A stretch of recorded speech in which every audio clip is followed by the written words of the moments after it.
Bismillahirrahmanirrahim. Assalamualaikum warahmatullahi wabarakatuh. Murid-murid tahun 6 Kuning, kaifa halukum, apa khabar semua?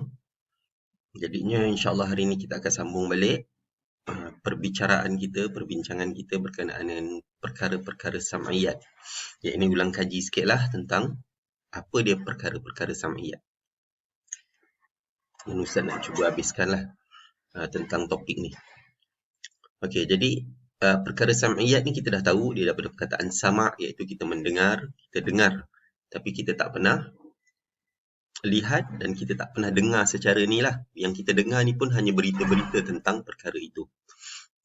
Okey, dia tak dapat digambarkan dengan akal dan panca indera, dan kita hanya tahu dia melalui Al-Quran dan hadis sahaja.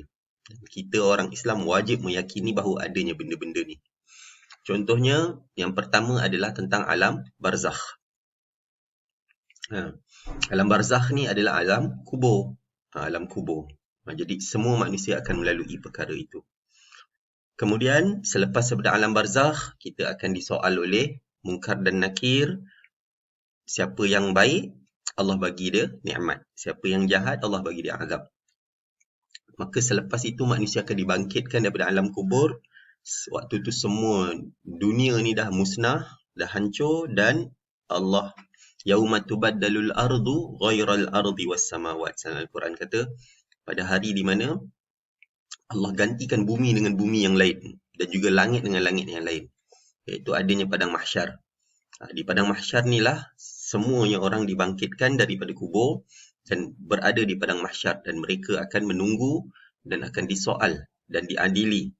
Ditanya balik apa yang mereka lakukan di dunia dahulu, baik ataupun tidak.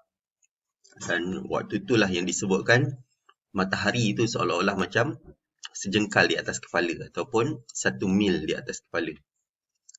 Ada yang ditenggelami dengan peluh mereka sendiri. Mana yang baik taklah, mereka akan dapat naungan daripada Allah Subhanahu wa taala.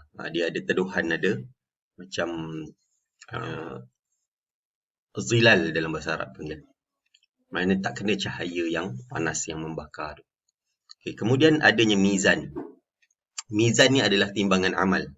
Juga akan dilalui oleh semua manusia. Jadi amalan kita akan ditimbang. Yang berat, maka lebih berat amalan baiknya, maka dia akan masuk ke dalam syurga. Yang ringan amalan baik dia, berat amalan jahat dia, maka dia masuk ke dalam neraka.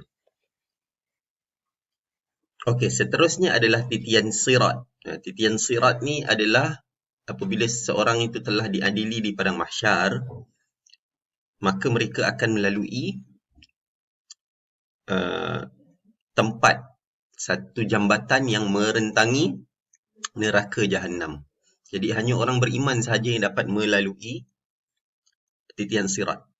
Dia dapat lalu dan dapat sampai ke syurga. Manakala orang yang jahat, yang amalannya buruk waktu di dunia dahulu, maka mereka akan jatuh daripada jambatan itu. Dan adalah disebutkan bahawa jambatan itu seperti rambut yang sangat-sangat nipis. Dan padanya ada banyak-banyak duri-duri. Yang mereka bila jatuh, mereka akan tersangkut pada duri-duri tersebut. Dan akhirnya masuk ke dalam neraka. Dan kemudian, setiap manusia ni akan melalui sama ada mereka pergi ke syurga ataupun ke neraka. Yang ni kita dah biasa dengar. Iaitu syurga itu adalah tempat bagi mereka yang beriman dan beramal saleh. Yang mana syurga ni sangat-sangat cantik, sangat-sangat indah, dan apa sahaja yang dikehendaki, apa sahaja yang dia nak, semua dapat di dalam syurga. Manakala neraka pula disediakan kepada mereka yang jahat, yang tak nak taat perintah Allah, tak nak salat, dan mereka ni melakukan banyak kejahatan, suka mengadu domba, jadi batu api, suka makan rasuah, menzalimi orang lain, mulutnya jahat. Jadi di sinilah tempatnya, di dalam neraka, yang mana dekat situ tu ada azab api yang marak, yang menyala-nyala. Dan ada yang terkena minuman tembaga yang panas, minum nanah, minum darah. Itulah makanan mereka. Okey, jadi kenapa kita kena beriman dengan perkara sam'iyat. Kita tengok kat sini. Yang pertama sekali, orang yang beriman dengan perkara sam'iyat, dia akan jadi manusia yang bertakwa. Sebab dia yakin, kalau dekat dunia ni tak dapat keadilan, dekat akhirat nanti Allah akan adil. Jangan risau.